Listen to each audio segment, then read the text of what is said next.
The Crystal Spire station hung in space like a giant needle made of light.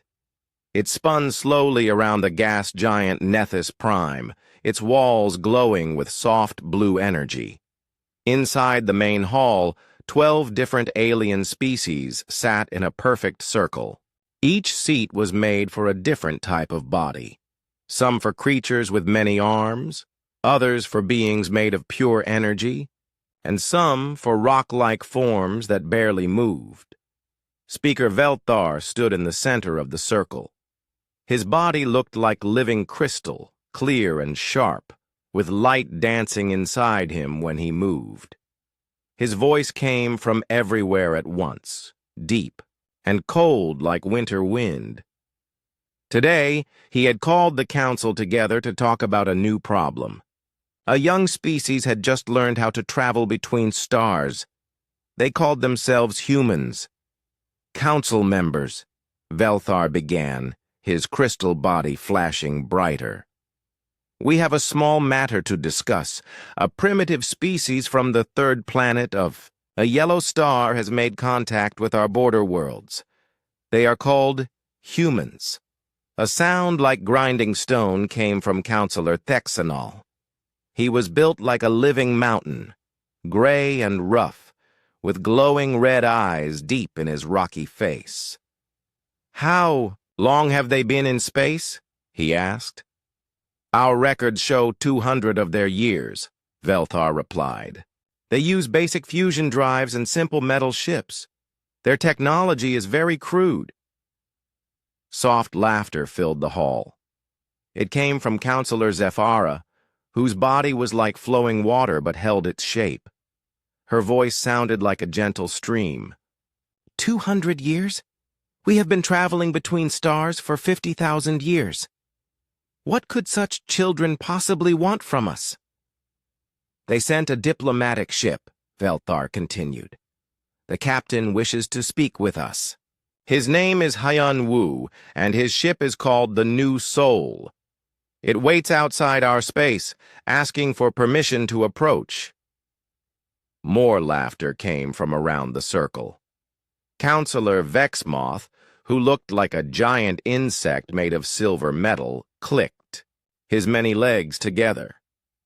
Their ships are like metal boxes with fire coming out the back. We have seen them.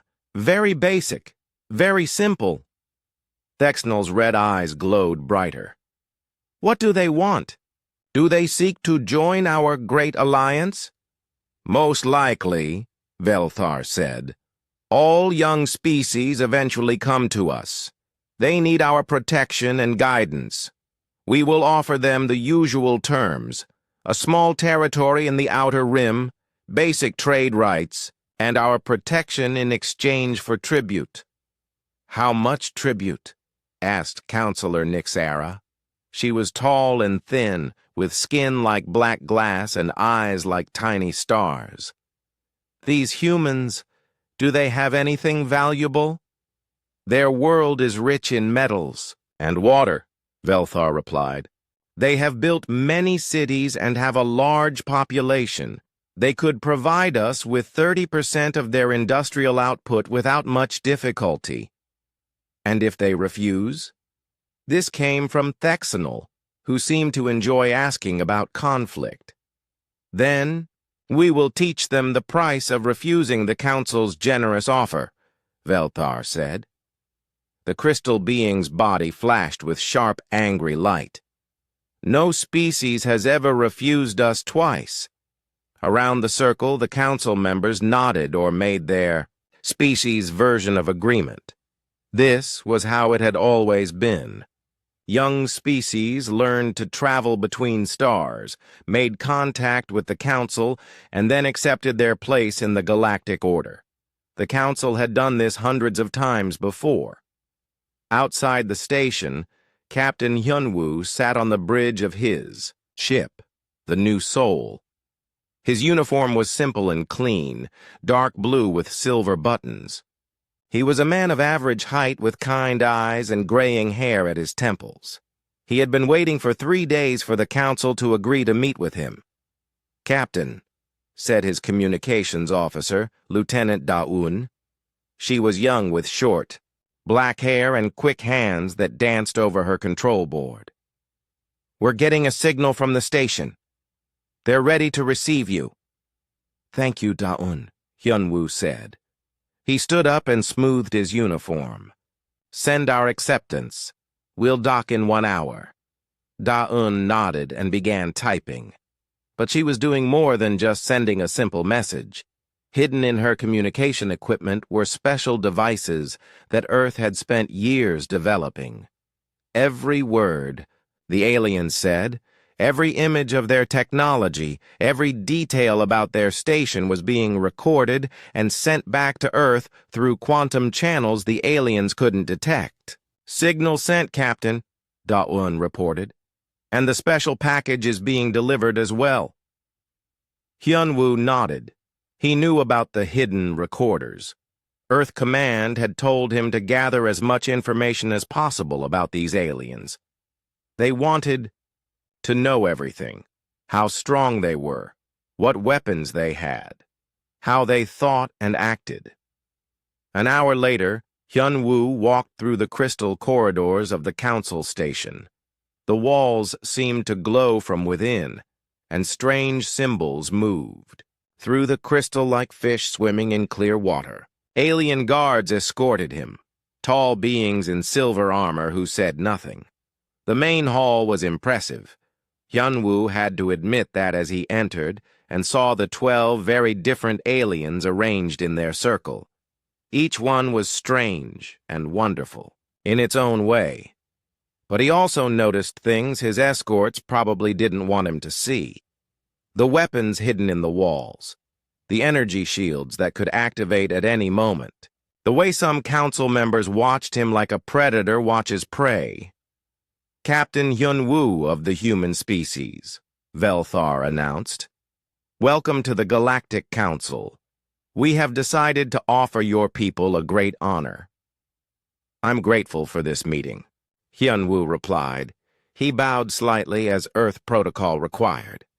"Humanity is eager to learn about our galactic neighbors." "Indeed," Velthar said. "We have prepared terms for your species to join our great alliance. You will be granted territory in the Outer Rim, basic trading rights, and our protection. In return, you will provide 30% of your industrial output as tribute and place your military forces under our command." Hyunwoo kept his face calm, but inside he felt anger growing. These aliens spoke as if they owned the galaxy, as if humanity was just another primitive species to be controlled and used. "These are generous terms," Thexnal added, his voice like rocks falling down a mountain. "Many species would be grateful for such an offer. We give you 72 hours to return to your world and bring back your leader's acceptance," Velthar continued. "This is more time than we usually allow." "And if we need more time to consider?" Hyunwoo asked carefully. The temperature in the room seemed to drop. Velthar's crystal body flashed with sharp, cold light. "Young Captain, no species in the history of the Council has ever needed more than 72 hours to see the wisdom of our offer. We trust humanity will not be the first to make such a mistake." Hyunwoo nodded slowly. "I will take your message to my leaders. Thank you for your generous offer." As he left the hall, escorted back to his ship, Hyunwoo heard the aliens talking among themselves. They thought he couldn't understand their language, but Earth had been studying their communications for months. They were laughing about the primitive metal boxes humans used for ships. They were already planning how to divide up Earth's resources. They had no idea what was really coming for them. Deep beneath the mountains of the Korean peninsula, in a bunker that didn't appear on any map, Fleet Admiral Jihai sat in a room full of glowing screens. The walls were lined with displays showing star maps, ship locations, and data streams. from across human space. She was a tall woman with sharp eyes and gray hair pulled back in a tight bun. When she spoke, people listened. "Show me the transmission again," she said to the technician at the main console. The large screen in front of her flickered to life. Captain Hyunwoo's face appeared calm and professional, but Ji-hee could see the anger hidden behind his eyes. Behind him was the crystal interior of the alien station.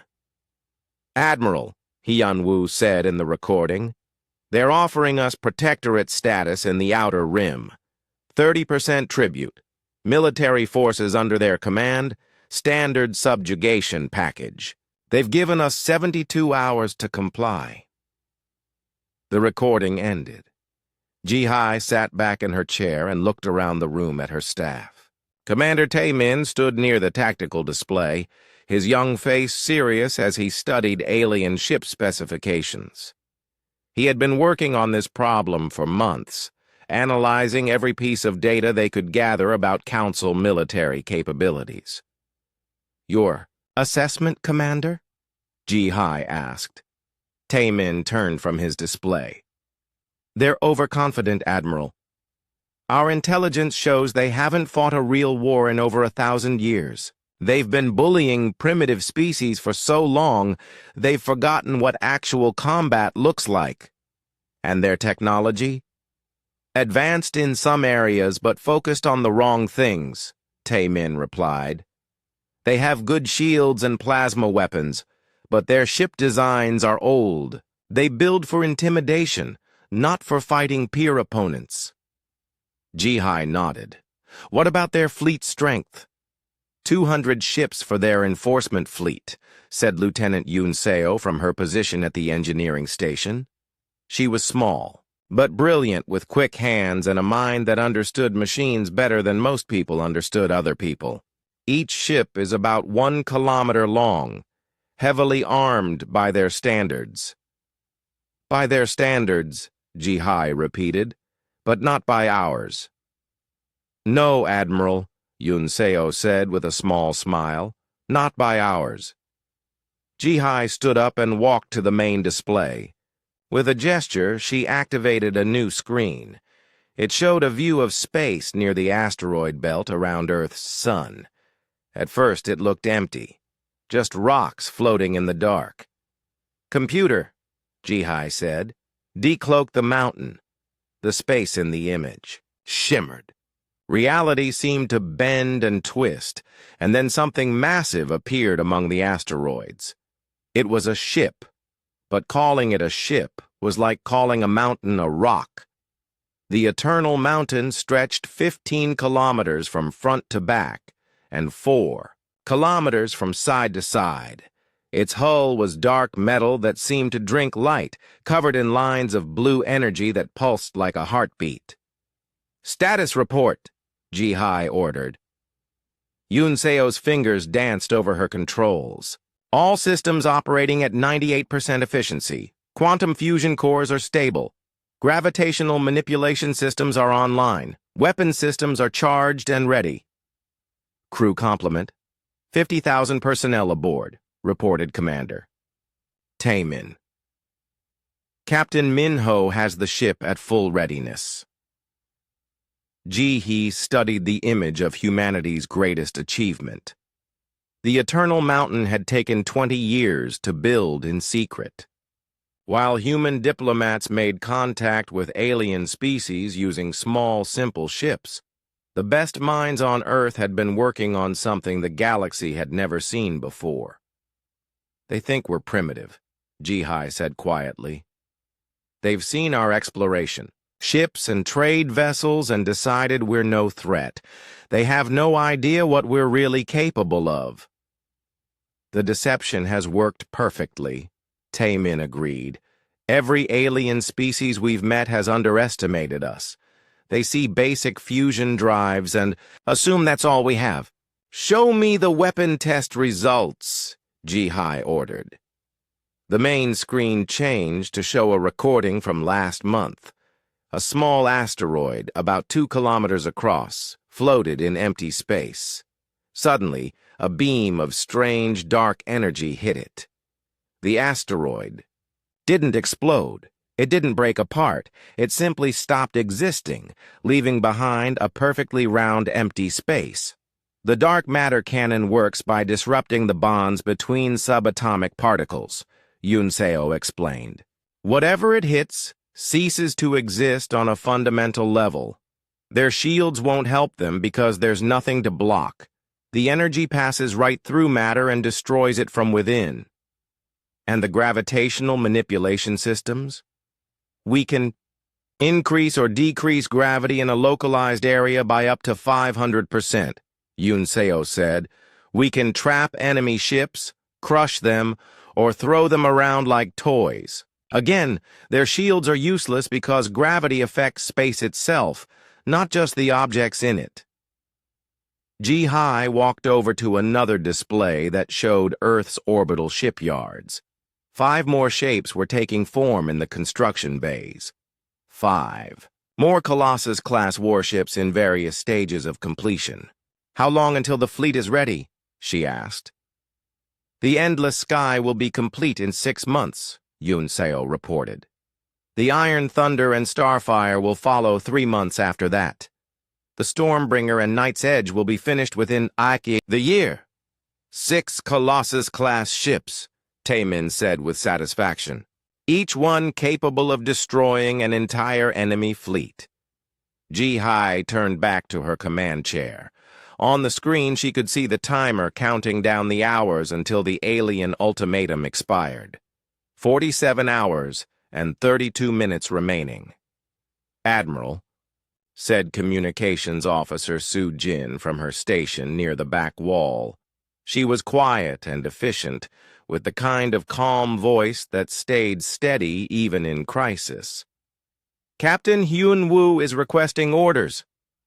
Tell him to arrange a meeting, Ji-Hai said. Neutral space, somewhere the aliens can bring their enforcement fleet if they want to make a statement. And our response to their ultimatum?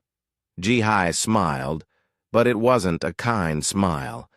It was the smile of someone who had been waiting a long time for this moment. We're going to show them what happens when you threaten humanity.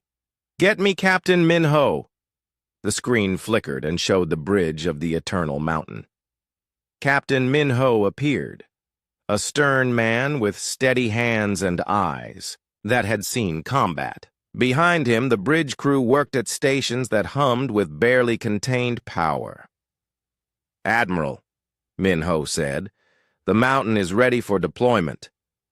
Good, Ji-Hai replied. We're going to give the Galactic Council a demonstration they'll never forget. Prepare for immediate departure. And Captain? Yes, Admiral. Make sure all weapon systems are fully charged. We want to make a good first impression. As orders flowed through the command center and out to the hidden fleets around Earth, Ji-Hai felt a sense of satisfaction. For too long, humanity had been forced to play the role of the weak newcomer. They had smiled and nodded while aliens talked down to them, treated them like children, and assumed they could be easily controlled. That was about to change. The galaxy was about to learn that humanity hadn't been hiding in their little corner of space because they were afraid. They had been preparing, building, planning. And now, finally, it was time to show the universe what the human race was really made of. The countdown timer on the screen showed 47 hours and 18 minutes remaining. In less than 2 days, the Galactic Council would discover that they had made the biggest mistake in their long, arrogant history. They had threatened humanity's children, and now they were going to meet humanity's guardians. Captain Hyun-woo stood in the same crystal hall where he had first heard the Council's demands. This time, the mood was different. The alien leaders sat in their circle with the confidence of predators who had cornered their prey. Speaker Velthar's crystal body pulsed with satisfied light, and War Coordinator Thexnol's red eyes burned with anticipation. "Captain Hyunwoo," Velthar began, his voice echoing through the chamber like breaking ice. "Have your leaders considered our generous offer?" "They have," Hyunwoo replied calmly. He had practiced this moment many times during the flight back to the council station. However, they need clarification on several points. A sound like grinding metal came from Thexnol. "Clarification? The terms are simple enough for a child to understand." "Perhaps," Hyunwoo said. "But my government wants to understand exactly what military oversight means. Will human ships be allowed to defend our colonies? Will we maintain any independent fleet capabilities?" Counselor Vexmoth clicked his silver legs together in what might have been laughter. "Independent fleet, Captain? Your entire species has maybe 100 ships total. What use would they be under council management?" "You would retain a small patrol force for local security," Velthar explained with barely concealed impatience. "Real military operations would be handled by council forces. This is for your own protection, of course." "Of course," Hyunwoo said. Behind him, Lieutenant Da-un worked quietly at her portable communication device. To the aliens, it looked like she was taking notes. In reality, she was recording every word and transmitting it back to Earth Command through channels the Council couldn't detect. "And the tribute?"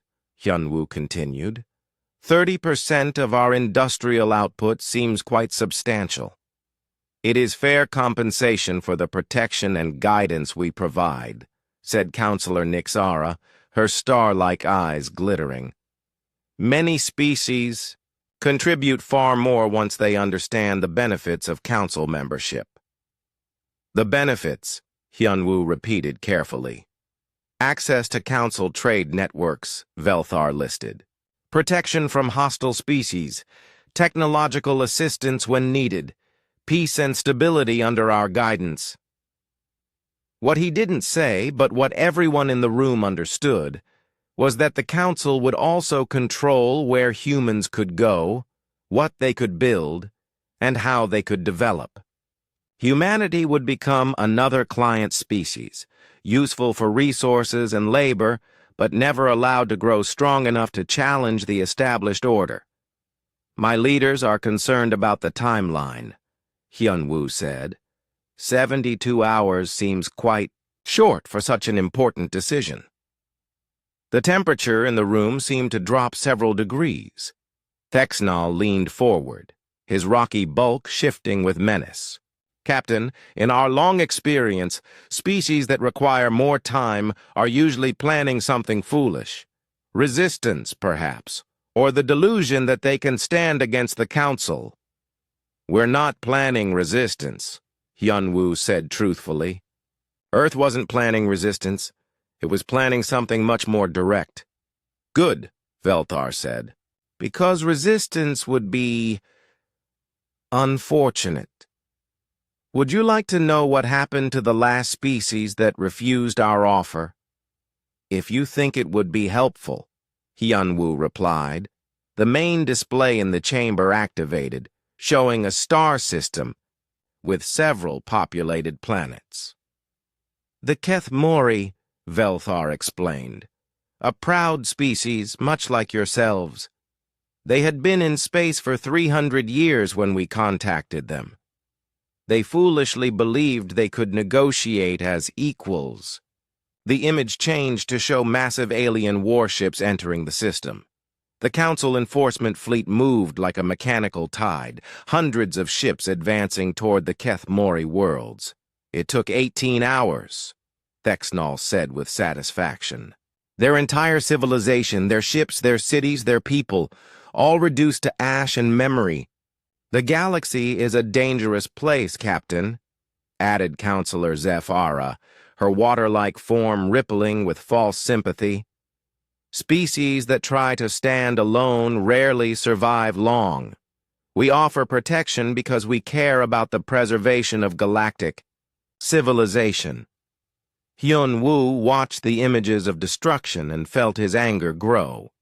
These aliens spoke of protection and guidance, but what they really offered was slavery or death. They had done this hundreds of times before, crushing any species that dared to value freedom over safety. "I understand," he said quietly. "The Council's position is very clear." "Excellent," Velthar said. "Then you can return to your leaders with our final terms: 30% tribute, military integration, and acceptance of Council oversight. You have 36 hours remaining. And if we need to negotiate specific details?" "There are no details to negotiate," Thexnal rumbled. "Accept or face the consequences. The enforcement fleet is already being prepared." "How large is this enforcement fleet?" Hyun-woo asked, as if the question came from nervous curiosity rather than intelligence gathering. 200 ships. Vexmoth clicked proudly. "The largest fleet assembled in 5 centuries. Surely your leaders will see the wisdom of peaceful acceptance when faced with such overwhelming force." 200 ships, Hyun-woo repeated, making sure Da-un caught the number. "That does seem like quite a large force." "Indeed," Velthar agreed. "Each vessel is a kilometer in length, armed with the finest plasma cannons and protected by shields that have never failed. Your metal boxes with their chemical rockets would last perhaps minutes against even one of our ships." "I see," Hyun-woo said. "And this fleet would come to Earth if we refuse?"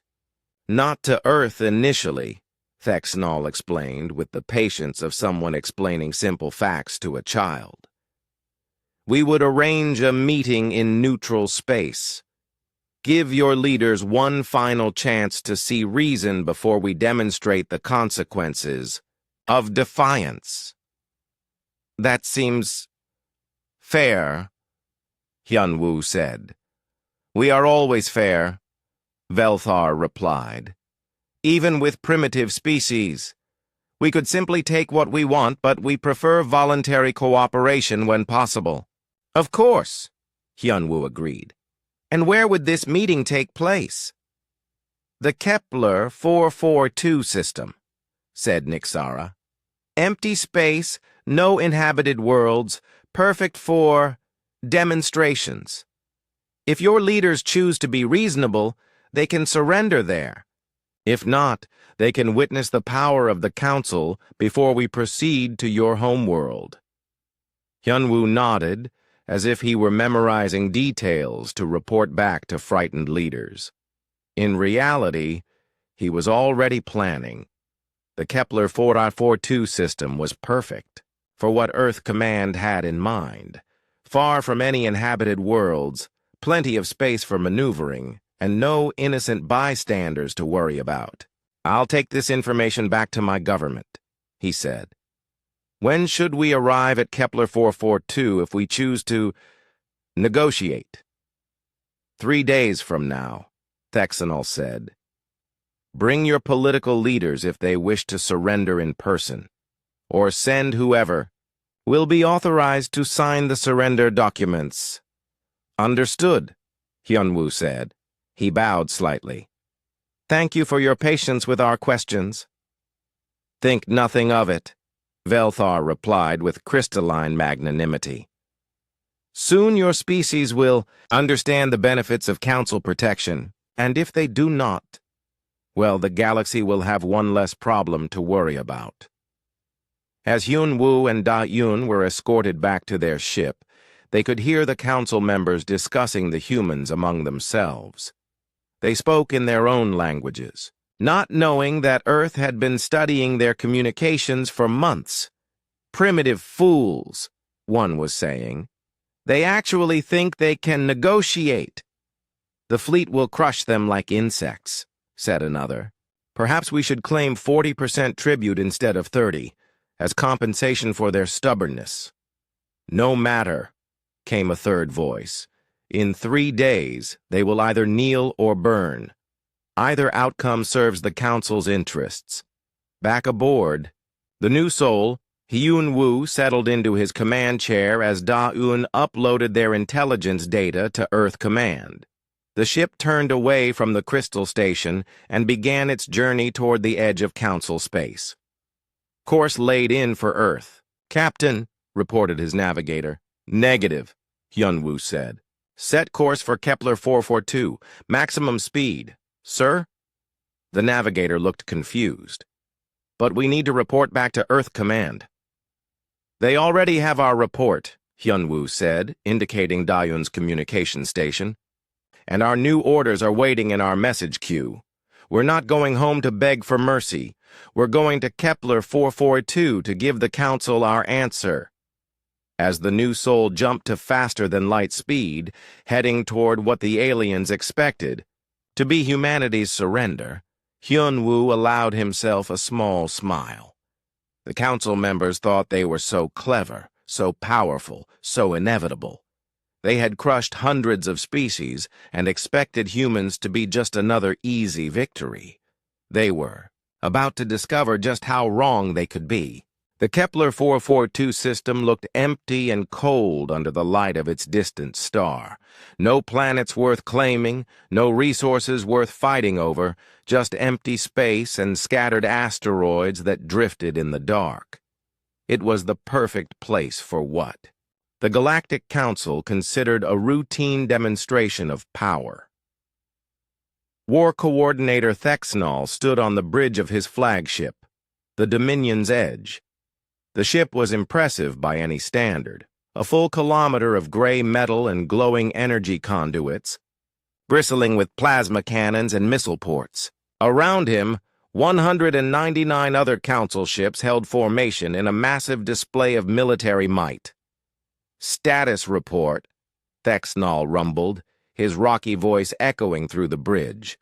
"All ships report ready for combat," answered his tactical officer, a thin, blue-skinned alien named Kex-Tar.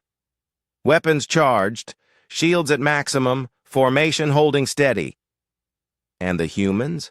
No sign of them yet, Coordinator. We arrived 12 hours ago as planned. If they're coming, they should appear soon." Thexnall's red eyes glowed with satisfaction. He had commanded Council forces for over 2 centuries, and this would be one of the easiest victories of his career. 200 modern warships against whatever primitive vessels the humans could scrape together. It would be over in minutes. "Remind me," he said to Kex-Tar, "what do we know about human military capabilities?" "Very limited, sir," Kex-Tar replied, consulting his data pad. "Our intelligence shows they have approximately 100 ships total. Small vessels, basic fusion drives, simple metal construction. Their largest ship is maybe 300 meters long. No advanced weapons detected, no energy shields." "Pathetic," Thexnall muttered. "How did such a weak species even develop space travel?" "Unknown, sir. But it hardly matters. Even if they bring their entire fleet, we outnumber them 2-1, and our ships are far superior." Around the bridge, other officers nodded in agreement. This wasn't a battle. It was going to be an execution. The only question was whether the humans would surrender immediately or force the Council to demonstrate its power first. "Movement detected," called the sensor operator. "Human ship approaching from the edge of the system." "Just one ship?" Thexnall asked. "Confirmed, sir. Single vessel, same class as the one their diplomat used. The new Soul." "They're not even trying to resist," Kex-Tar observed.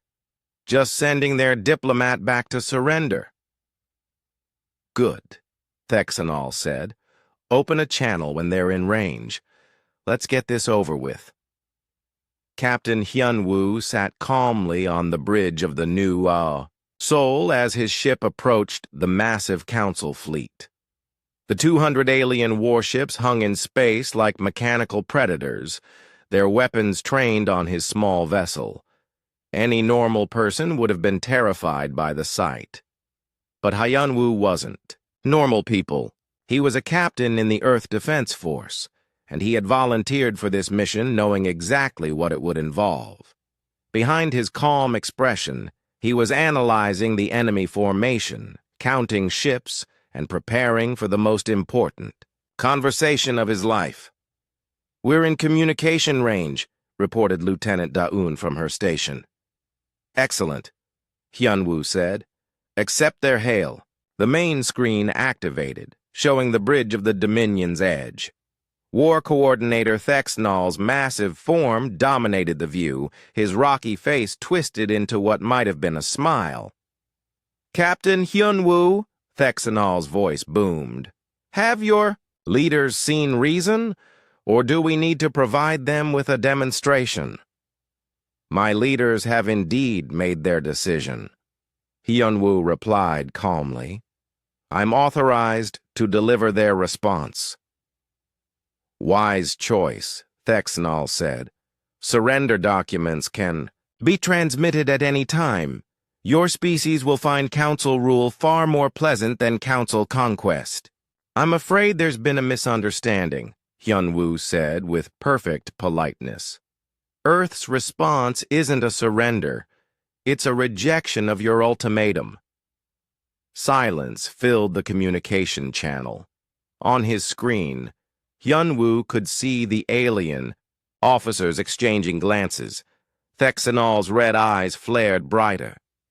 "Captain," the war coordinator said slowly, "perhaps you didn't understand. You are facing 200 Council warships. Each one could destroy your entire home fleet single-handed. This is not a negotiation." "You're absolutely right," Hyunwoo agreed. "This isn't a negotiation. It's a demonstration." "A demonstration? Of what?" Thexnall demanded. "Of what happens when you threaten humanity," Hyunwoo said. His voice remained calm, but something in his eyes had changed. "You see, War Coordinator, you made an assumption. You assume that the ships you've seen represent the full extent of human military capability." "Are you suggesting they don't?" Kextar interjected from beside Thexnall. "I'm not suggesting anything," Hyunwoo replied. "I'm telling you directly. The ships you've observed are our exploration and diplomatic vessels. They were never intended for combat." "Then where," Thexnall asked with growing irritation, "is your military fleet?" Hyunwoo smiled for the first time since the conversation began. "It's already here." "Impossible," Kextar snapped. "Our sensors show only your ship in this system." "Your sensors," Hyunwoo said gently, "are looking for the wrong things. Computer, decloak the Eternal Mountain." For a moment, nothing happened. The space around the Council fleet remained empty and dark. Then reality began to shimmer. It started as a slight distortion, like heat waves rising from hot pavement. The stars seemed to bend and twist in a roughly ship-shaped area of space. The council officers on the bridge of the Dominion's edge stared at their displays in confusion as their sensors detected massive gravitational anomalies appearing from nowhere. Then the cloaking field collapsed entirely. The Eternal Mountain materialized, like a dark god emerging from the void. 15 kilometers of matte black hull suddenly existed where empty space had been moments before.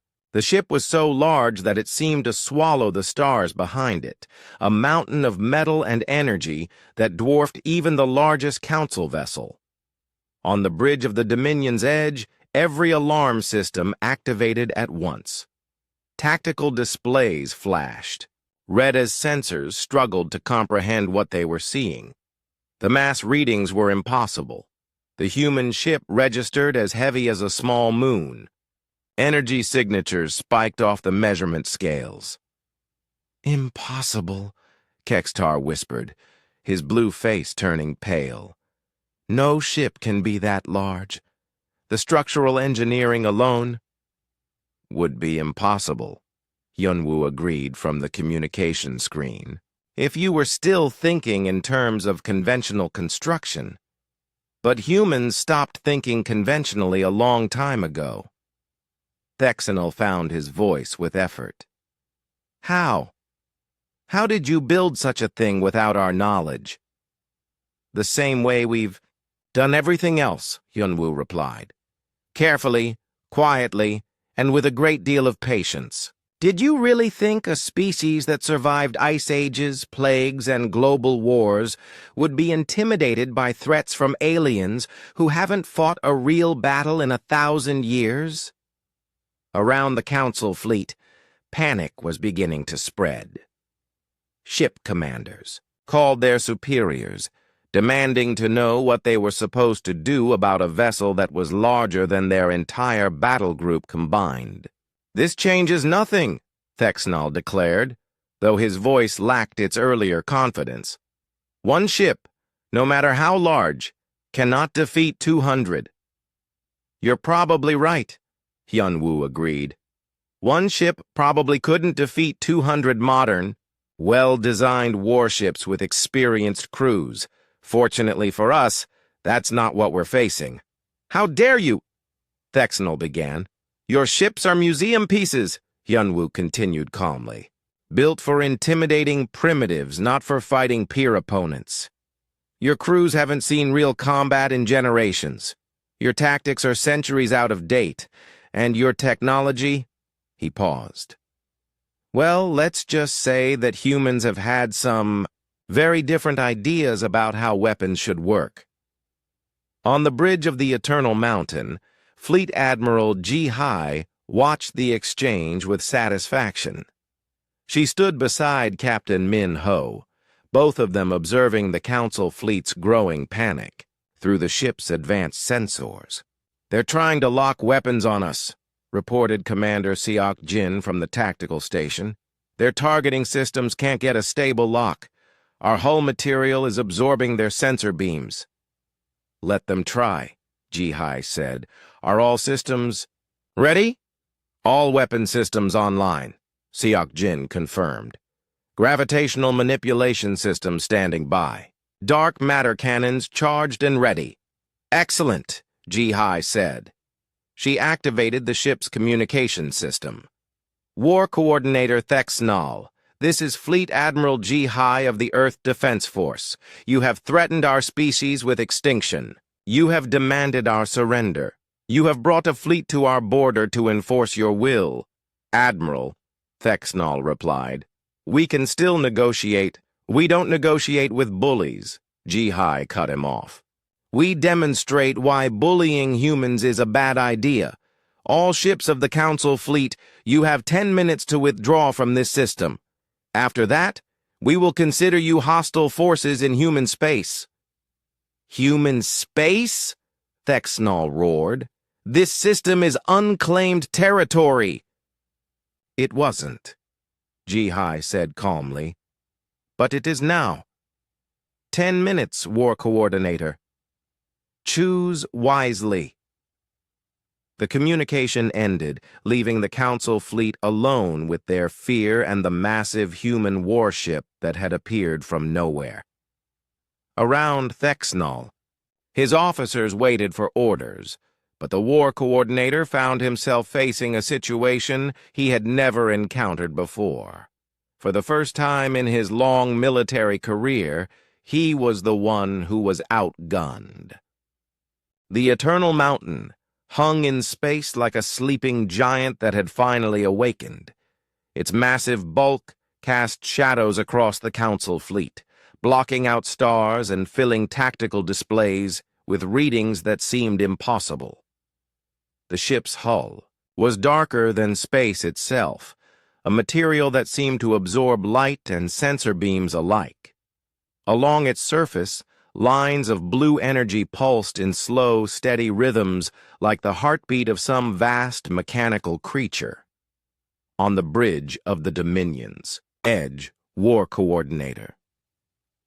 Thexnall stared at the massive human vessel with growing disbelief. His tactical officer, Kextar, frantically worked at his console, trying to get reliable sensor readings on the human ship. Status report, Thexanol demanded, his rocky voice rougher than usual. Sir, our sensors are having difficulty penetrating. Their hull, Kextar replied, his blue face slick with nervous sweat. What readings we're getting don't make sense. The ship registers as 15 kilometers long, 4 kilometers wide, and approximately 2 kilometers thick. That's impossible. No ship can be built that large. The mass readings are even more disturbing, sir. Our computers estimate the vessel weighs as much as a small moon. The gravitational field it's generating is actually affecting the orbits of nearby asteroids. Thexnall turned to his weapons officer. Can we target it? Negative, sir. Our targeting. Systems can't get a stable lock. The hull material seems to be specifically designed to deflect our sensors. And even if we could target it... The weapons officer paused. Sir, a ship that massive would require weapons of proportional size. Our plasma cannons might not even scratch its armor. Meanwhile, aboard the Eternal Mountain, Fleet Admiral G. High stood on a bridge that was itself larger than most ships. The command center stretched for hundreds of meters, filled with stations, displays, and crew members working with calm efficiency. Through the massive viewing port at the front of the bridge, she could see the Council fleet hanging in space, like toys scattered by a child. Report, she said to Captain Minho, who stood beside her command chair. All systems operating within normal parameters, Minho replied. The quantum fusion cores are stable at 98% efficiency. Gravitational manipulation systems are online and responsive. All weapon systems show green across the board. And the crew? 50,000 personnel at battle stations, Minho reported. Engineering reports all departments ready. Medical bay is prepared for casualties, though I doubt we'll need them. Ji-Hai nodded and walked to the tactical display. The holographic projection showed the Council fleet in detail. 200 ships arranged in what they probably thought was an intimidating formation. To human eyes, trained in the brutal realities of actual warfare, the alien formation looked like a parade formation designed for show rather than combat. Analysis, she said to Commander Seok Jin at the weapons station. Standard Council deployment pattern, Seok Jin replied. Designed to maximize visual impact rather than tactical advantage. Their ships are clustered too tightly for effective maneuvering, and their formation leaves multiple blind spots we could exploit. Weapon capabilities? Plasma-based energy weapons primarily. Effective against unshielded targets, but limited. Penetration power? Conventional missile systems with fusion warheads. Energy shields that appear designed to stop particle beams and plasma bolts. And their weakness? Seok Jin smiled grimly. They're designed to fight enemies who use similar technology. Plasma versus plasma, shields versus conventional weapons. They have no defense against gravitational manipulation or dark matter weapons because they've never encountered such systems. Ji-Hai turned to the communications station. Sujin, open a channel to the entire Council fleet. Channel open, Admiral, came the calm reply. Attention, Council fleet, Ji-Hai began, her voice carrying clearly through space. This is Fleet Admiral Ji-Hai of the Eternal Mountain. You have entered human space with hostile intent. You have threatened our people with extinction. You have 10 minutes to begin withdrawing from this system. Thexnall's voice crackled over the communication channel. Admiral, you have one ship. We have 200. Your threats are meaningless. Are they? Ji-Hai asked. Tell me, War Coordinator, what do you know about human military doctrine?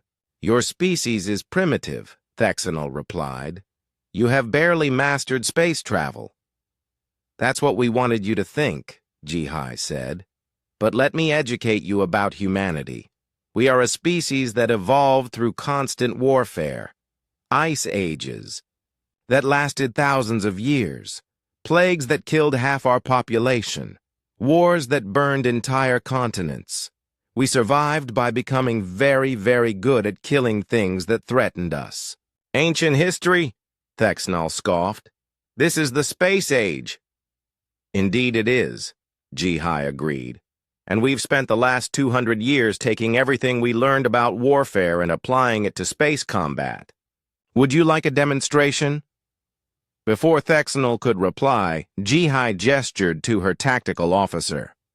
Commander Seok-Jin, activate gravitational field manipulation. Set field strength to 200% normal gravity. Activating gravitational manipulation, Seok-Jin confirmed. Target area, Council fleet formation. Space around the Council ships began to shimmer. At first, nothing seemed to happen. Then the alien vessels began to slow, their engines straining against an invisible force that was pulling them toward each other. What's happening? Thexnall demanded over the communication channel. We're demonstrating one of our simpler weapons. Systems, Ji-Hai replied calmly. Gravitational manipulation. We can increase or decrease the force of gravity in a localized area. Right now, your ships are experiencing twice normal gravity, pulling them toward a central point. On the bridge of the Dominion's edge, alarm klaxons wailed as the ship's engines struggled to maintain position. Around the fleet, other Council vessels were experiencing the same problem. Some of the smaller ships were already being pulled out of formation, their engines unable to overcome the artificial gravity the humans had created. This is impossible, Kextar gasped as he fought with his controls. How can they manipulate gravity itself? The same way we manipulate everything else. Ji-Hai's voice came through the speakers. Through superior understanding of physics.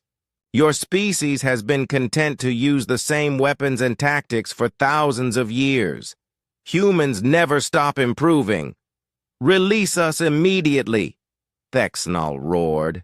This is an act of war. War coordinator, Ji-Hai said with amusement. You brought 200 warships to our border and threatened to destroy our civilization. If anyone started a war here, it was you. She gestured again to Seok-Jin. Return gravity to normal levels. The invisible force holding the Council fleet suddenly disappeared. Ships that had been straining against the artificial gravity lurched forward as their engines overcame the resistance that was no longer there. Several vessels collided with each other, their hulls scraping and sparking as they tried to regain formation. That was a minor demonstration, Ji-Hai announced. We can also create gravity fields strong enough to crush your ships like tin cans, or weak enough to throw them across the system like toys. Your shields won't help you because gravity affects space-time itself, not just the matter within it. What other weapons do you have? Thexnall asked, his voice much quieter than before. I'm glad you asked, Ji-Hai replied. Seok-Jin, target that asteroid cluster at coordinates 774 by 1212. Single shot from the port dark. Matter cannon. Target acquired, Seok-Jin reported. Dark matter cannon charged and ready. In the distance, a cluster of asteroids floated peacefully in space. Each rock was several hundred meters across, solid stone and metal that had been drifting through the void for millions of years. Firing, Seok-Jin announced. A beam of strange, dark energy lanced out from the eternal mountain. It was barely visible, more like a distortion in space than an actual beam of light. When it struck the asteroid cluster, something impossible happened. The asteroids didn't explode, they didn't shatter or break apart. They simply ceased to exist. Where solid rock had been floating moments before, there was now nothing but empty space. Not even debris or dust. Perfect spherical voids marked where each asteroid had been, as if they had been surgically removed from reality. What did you do? Kextar whispered, his voice carrying over the open channel.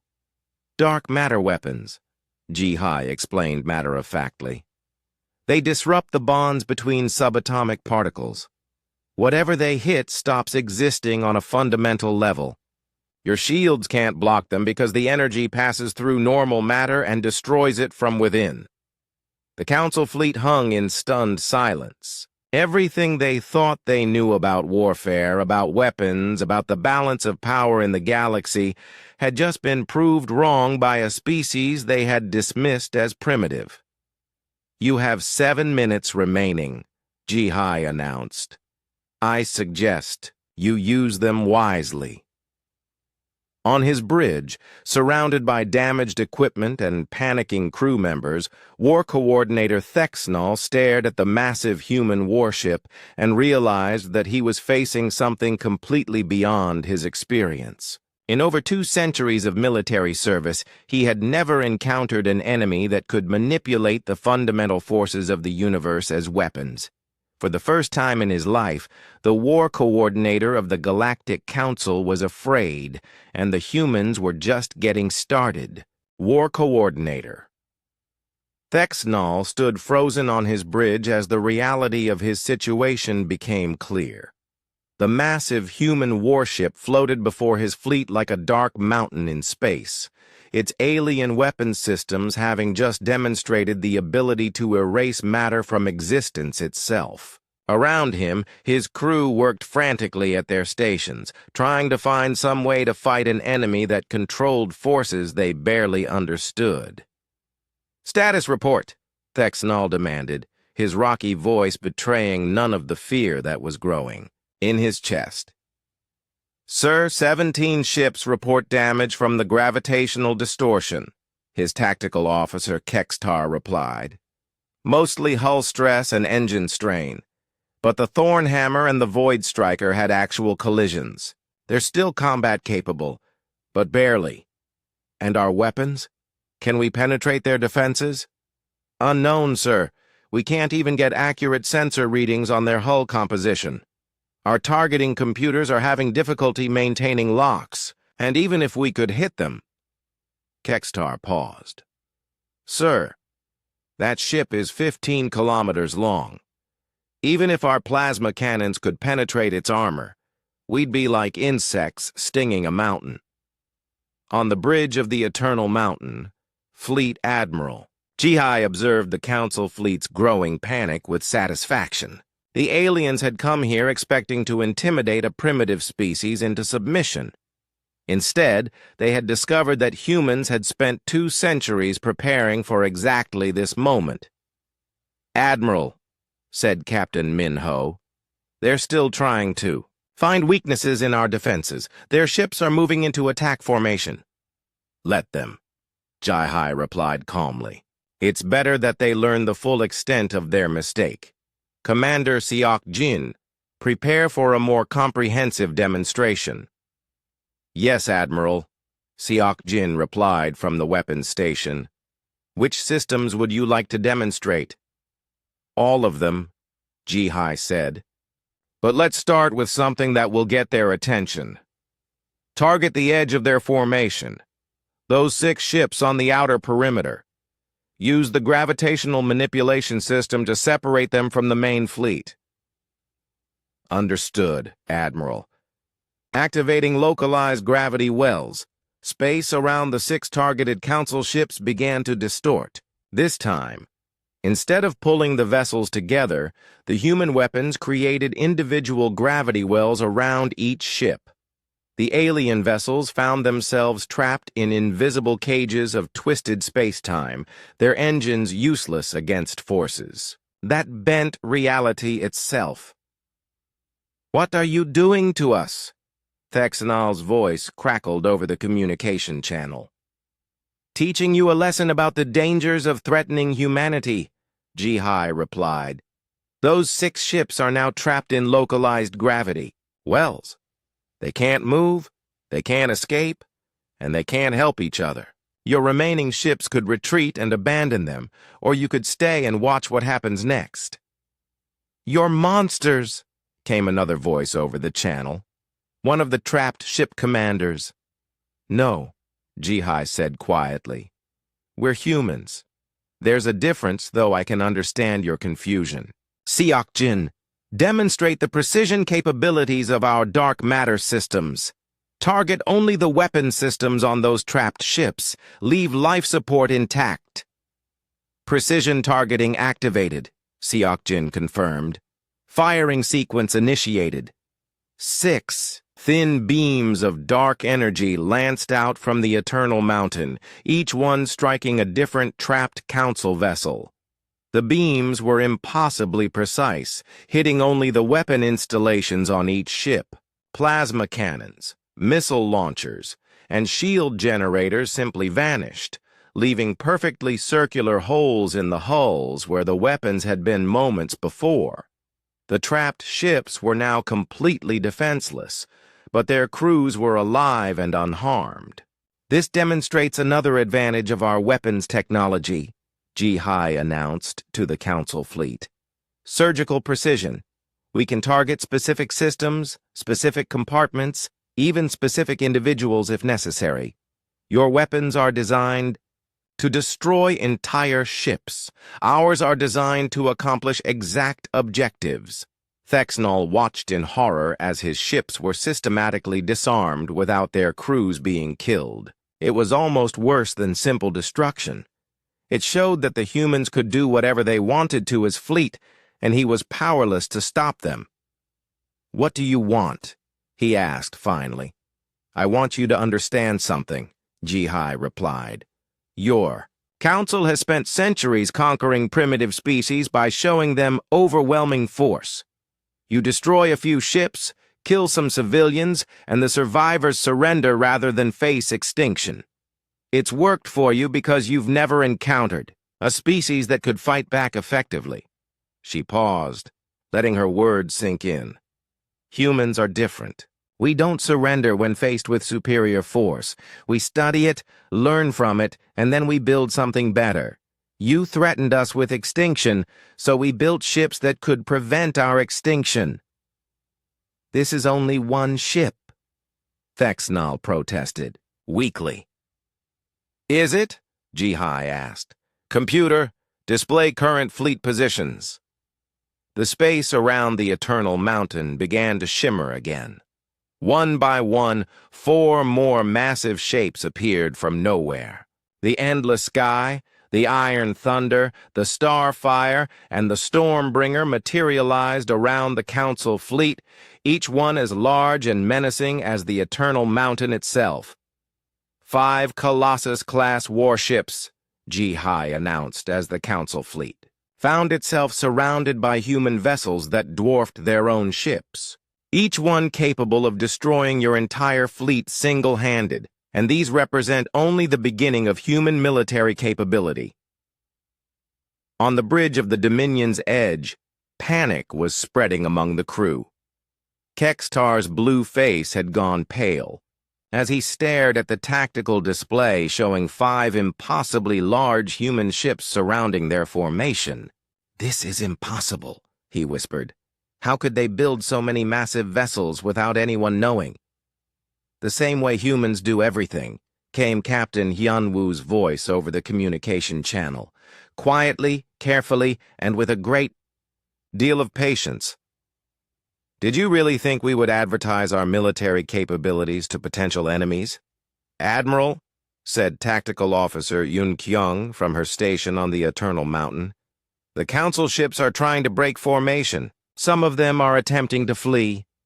"Let them try," Jihai replied. "Demonstrate our mobility systems." The 5 human Colossus-class warships began to move. Despite their massive size, they accelerated smoothly and quickly, easily keeping pace with the much smaller Council vessels that were trying to escape. Worse, the human ships seemed to ignore normal physics. They could turn instantly, stop without deceleration, and move in directions that should have been impossible given their momentum. "How are they moving like that?" Kextar gasped as he watched a 15-kilometer warship perform maneuvers that defied everything he knew about space physics. Gravitational manipulation extends to propulsion as well as weapons, Jihai explained helpfully. We don't push against space, we bend space around us. It allows for much more efficient and flexible movement. The fleeing Council ships found themselves herded back into formation by human vessels that moved like impossibly large fighters rather than massive capital ships. Every escape route was blocked. Every attempt at retreat was countered with casual ease.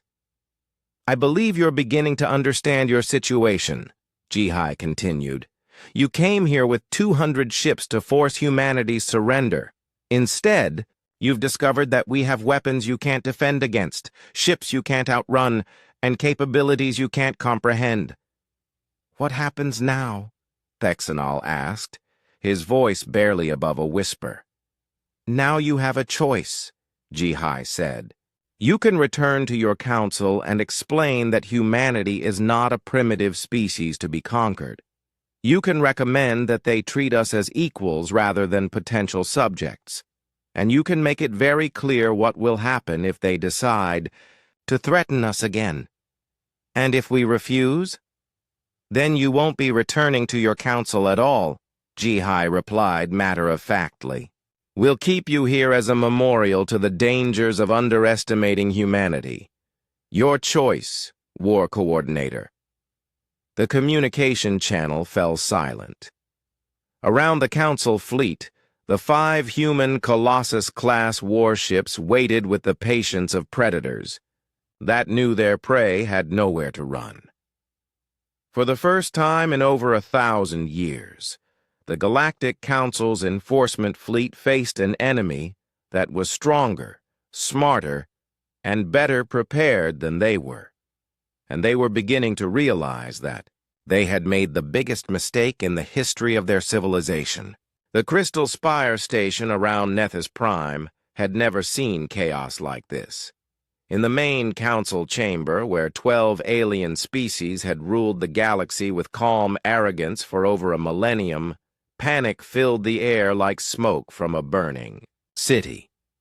Emergency session lights flashed urgent red patterns, while holographic displays showed the impossible images that War Coordinator Thexnol had transmitted before his fleet's retreat. Speaker Velthar stood in the center of the chamber, his crystal body flickering with unstable light as he tried to maintain order. Around him, the council members argued in a dozen different languages, their voices creating a symphony of fear and disbelief. "Silence!" Velthar commanded, his voice cracking like breaking ice. "We will discuss this crisis in an orderly manner." The chamber gradually quieted, but tension remained thick in the air. Councillor Zephara's water-like form rippled with nervous energy, while Councillor Vexmoth's silver legs clicked rapidly against the floor. Even the usually calm Councillor Nyx Ara seemed agitated, her star-like eyes burning brighter than normal. "Let us review the facts," Velthar began, though his voice shook slightly. Thexanol's enforcement fleet encountered human resistance in the Kepler 442 system. They report the existence of massive human warships with capabilities far beyond our previous estimates. "Impossible," declared Councillor Kixaran, his 4 arms gesturing wildly. "No primitive species could develop such technology. There must be another explanation." "Perhaps the humans have formed an alliance with another power," suggested Zephara, "some unknown species that provided them with advanced vessels." Military analyst Kethvar stepped forward from his position near the data displays. He was a thin, gray-skinned being whose species specialized in tactical assessment. His usually confident manner had been replaced by obvious fear. "Council members," Kethvar began, his voice barely steady, "I have analyzed all available data from the fleet's encounter. The evidence suggests that these are genuine human constructions, not alien vessels under human control. Explain, Velthar demanded. The ship designs show clear human technological signatures, Kethvar continued. The hull configurations, energy patterns, and communication protocols all match human engineering principles, but advanced far beyond what we previously observed. He activated a holographic display showing the massive outline of the Eternal Mountain. Even as a projection, the ship's size was overwhelming in the council chamber. This vessel measures 15 kilometers in length, Kethvar reported. Our estimates suggest it masses approximately equal to a small moon. More disturbing, sensor data indicates the humans deployed 5 such vessels during the encounter. 5? Gasped Counselor Vexmoth. How could they construct 5 ships of such size without our knowledge? By being far more intelligent than we assumed, came a new voice from the chamber entrance. Defense Coordinator Rexthal entered, his armored bulk moving heavily across the crystal floor. He was responsible for Council military intelligence, and his expression showed the weight of massive failure. Coordinator, Velthar said coldly, your intelligence networks assured us that human capabilities were minimal. Our intelligence was deliberately deceived, Rexthal admitted. The humans showed us only what they wanted us to see. Their diplomatic and exploration vessels are indeed primitive compared to their true military assets. We observed metal boxes with simple fusion drives and concluded that represented their technological limit. How long have they been building these monsters? Asked Nixara. Unknown, Rexthal replied. Based on the sophistication of their technology, possibly since first contact. They may have been preparing for this confrontation from the moment they learned of our existence. The chamber erupted in renewed arguments. Some council members demanded immediate military action, while others suggested retreat to the galactic core. The species that had ruled 1,000 worlds through superior technology and overwhelming force now found themselves facing an enemy that surpassed them in every category.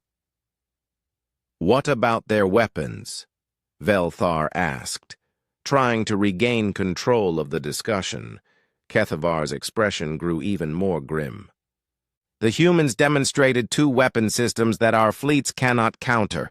The first manipulates gravitational fields, allowing them to trap, crush, or throw our ships regardless of shield strength. And the second? Dark matter weapons that erase targeted objects from existence. Thexnel's fleet observed the complete annihilation of several asteroids. Not destruction, but actual removal from reality. Our shields and armor provide no protection against such weapons. Surely there must be countermeasures, protested Kixaran. Some way to defend against these technologies. None that we currently possess, Kethvar admitted. To develop defenses against gravitational manipulation and dark matter weapons would require a complete revolution in our understanding of physics. Even if we began immediately, such research would take centuries. What is Thexnal's current status? Velthar inquired. His fleet has withdrawn to the border systems, Rexthal reported. 17 ships sustained damage during the gravitational demonstration. 6 vessels were completely disarmed by precision dark matter strikes, though casualties were minimal. Minimal casualties? Zephyra asked with surprise. The humans demonstrated surgical precision, Rexthal explained. They could have destroyed Thexnal's entire fleet in seconds, but chose instead to disable specific weapon systems while leaving life support intact. They wanted survivors to carry word back to us. The implications of this revelation sent another wave of fear through the chamber. The humans hadn't been forced to spare the Council fleet due to limited capabilities. They had chosen mercy as a deliberate demonstration of their overwhelming superiority. What are they doing now? Velthar asked. Unknown, Rexthal admitted. Our long-range sensors detect massive construction activity in human space, but we can no longer penetrate their territory for detailed reconnaissance. They've established sensor networks that detect and disable our spy probes before they can gather meaningful intelligence. They're building more ships, Nixara said with certainty. More of those massive warships. Most likely, Rexthal agreed. Intelligence estimates suggest they could have a dozen or more Colossus-class vessels within a year. The chamber fell into stunned silence as the council members contemplated the reality of their situation. The species they had planned to subjugate and exploit now possessed the most powerful military force in known galactic history. "What do they want?" asked Zephyra finally. Based on their communications during the encounter, Rexthal reported, they appear to want exactly what we tried to deny them: recognition as an equal power and an end to council expansion into human territory. Equal power? Vexmoth clicked angrily. They've been in space for only 2 centuries. And in those 2 centuries, they've developed capabilities that surpass our achievements of 50 millennia, Kethvar pointed out. Age means nothing if they can advance that quickly. We could retreat to the core worlds, suggested Kixaron. Abandon the outer territories and hope the humans remain in their local region. For how long? Velthar asked bitterly. If they can build ships like this, how long before they decide to expand their own territory? How long before they come for us? The question hung in the air like a death sentence. The council that had ruled the galaxy through fear now found itself living in fear of a species they had tried to crush. There is another option, Rexthal said quietly, which is, we could attempt diplomatic contact, offer them the recognition and respect they demand, try to negotiate some form of coexistence. Negotiate? Velthar's crystal form flashed with angry light. The Council does not negotiate with primitives.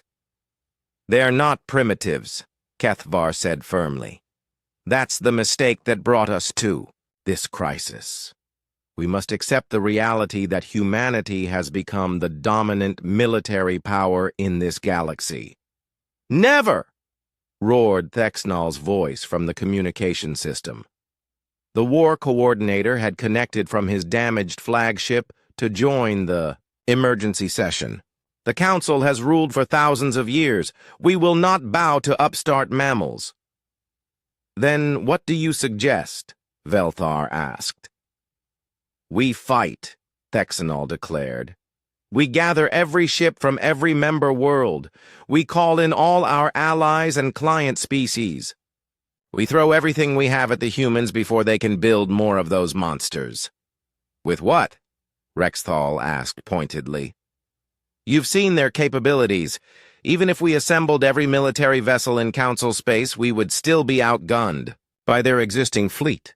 Then we develop new weapons, Thexnal insisted. We research countermeasures. We find their weaknesses and exploit them. In how many years? Kethvar demanded. How much time do you think the humans will give us to prepare?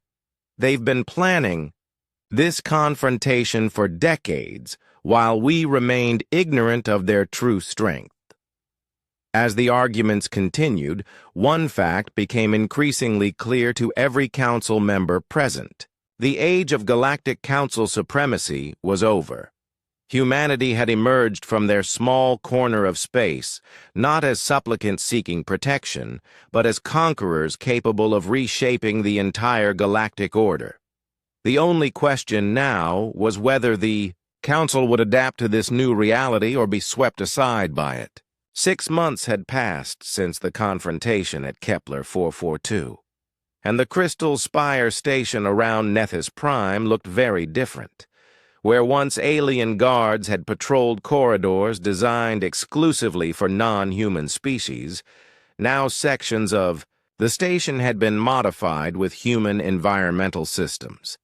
The air in these areas was warm and rich with oxygen, and the lighting had been adjusted to wavelengths that human eyes found comfortable. Ambassador Bo Young walked through corridors that had once echoed with alien arrogance but now whispered with respectful fear. She was a tall woman, with intelligent eyes and prematurely gray hair earned through years of diplomatic service. Her simple black suit stood out among the elaborate biological forms and technological augmentations of the alien species around. But no one questioned her right to be there. Behind her walked Captain Yunwoo, now wearing the uniform of an admiral in the Earth Defense Force. His promotion had come with humanity's new status as a major galactic power, and his role had expanded from diplomatic courier to military liaison for human interests. The council chamber has been modified to accommodate human seating, Bo Young's aide, Secretary Minjae, reported as they walked. Speaker Velthar personally oversaw the installation of appropriate furniture and environmental controls. How generous of him, Bo Young replied dryly. I'm sure it had nothing to do with the 5 Colossus-Class Warships currently patrolling the border of Council space. They entered the main Council chamber, where the familiar circle of alien representatives waited. But the atmosphere was completely different from 6 months ago, where once the aliens had lounged confidently in their specialized seats. Now they sat with the careful posture of beings who knew they were in the presence of their superiors. Speaker Velthar's crystal form flickered with nervous light as Bo Young took her place at the new human seat, positioned not as a supplicant seeking audience, but as an equal member of the ruling council. Ambassador Bo Young, Velthar began, his voice carefully modulated to show respect rather than condescension. We are honored by your presence at this session. Thank you, Speaker, Bo Young replied formally. I bring greetings from Earth and an update on humanity's integration into galactic affairs. Around the circle, alien representatives shifted uncomfortably. The word integration implied that humans were joining galactic civilization as equals rather than subjects, a concept that still made many council members nervous. Please proceed, Velthar said. First, Bo Young announced, I'm pleased to report that the construction of our embassy facilities has been completed ahead of schedule. The station's new human quarter will house a permanent diplomatic staff of 50 personnel along with security attachments and technical specialists. What she didn't mention, but what everyone understood, was that the security attachments included enough firepower to level the station if humanity's representatives were threatened. Second, she continued, Earth Command has authorized the establishment of regular patrol routes through the border systems. Our fleet will be conducting training exercises in these areas to ensure regional stability. Councillor Thexanol, participating remotely from his rebuilt flagship, made a sound, like grinding stone. Training exercises with Colossus-Class warships seem rather extensive for simple patrols. Admiral Yunwoo can address military matters, Bo Young said, gesturing to her companion. Yunwoo stood and activated a holographic display showing the current deployment of human forces. The image showed not 5, but 8 massive warships distributed across human space and the surrounding regions. The Earth Defense Force has commissioned 3 additional Colossus-class vessels, Yunwoo reported calmly. The Night's Edge, the Solar Wrath, and the Deep Thunder have completed their trials and joined the active fleet. 5 more ships are currently under construction and will be operational within the year. Silence filled the chamber. 13. Colossus-Class warships represented enough firepower to reshape the entire galactic political structure. Each ship could single-handedly destroy a planet or eliminate entire fleets of conventional vessels. Additionally, Hyun-woo continued, our shipyards have begun construction of smaller vessels designed for specific roles. Fast attack craft, reconnaissance ships, and support vessels using the same advanced technology as our capital ships. How many ships do you plan to build? Asked Counselor Nyxera, her star-like eyes dim.